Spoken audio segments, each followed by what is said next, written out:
we're allowing Iran to access funds that were previously withheld.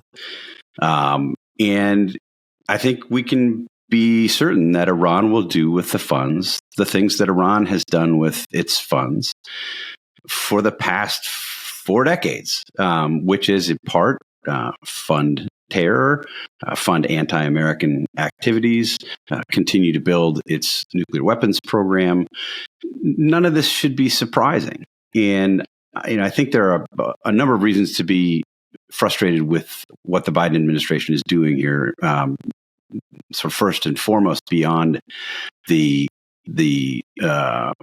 providing Iran funds that we know they'll use for malign activities, is making it far more likely that they're going to take hostages again in the future.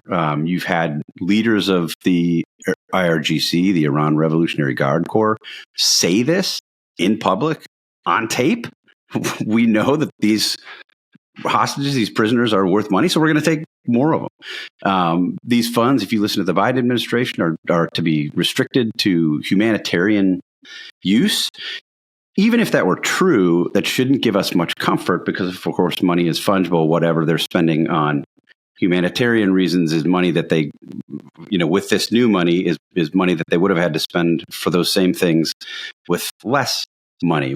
They're mocking them. Here's the exact quote. Iranian President Raisi says, "We will spend the $6 billion wherever we see fit." And Lester Holt follows up and says, "This won't just be spent on food, medicine, and humanitarian goods," which, again, as Jonah points out, is the Biden administration line. And Raisi says, "Humanitarian means whatever the Iranian people need."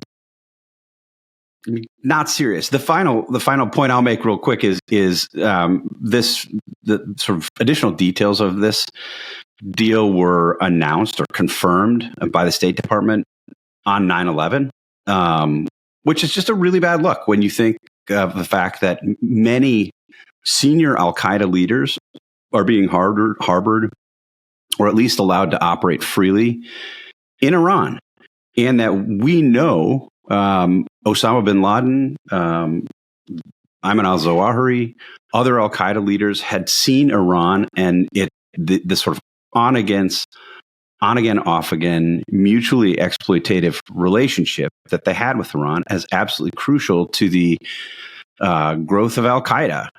When our military raided Osama bin Laden's compound and captured this treasure trove of intelligence, one of the things that we found was a letter from Osama bin Laden in which he wrote, quote, "Iran is our main artery for funds, personnel, and communication." And the U.S. Treasury Department under then President Barack Obama used this intelligence that we gathered to make serious designations of both Iranian regime officials and Al-Qaeda individuals. So the idea that this would be confirmed on September 11th was, more than just tone deaf. It was really pretty outrageous.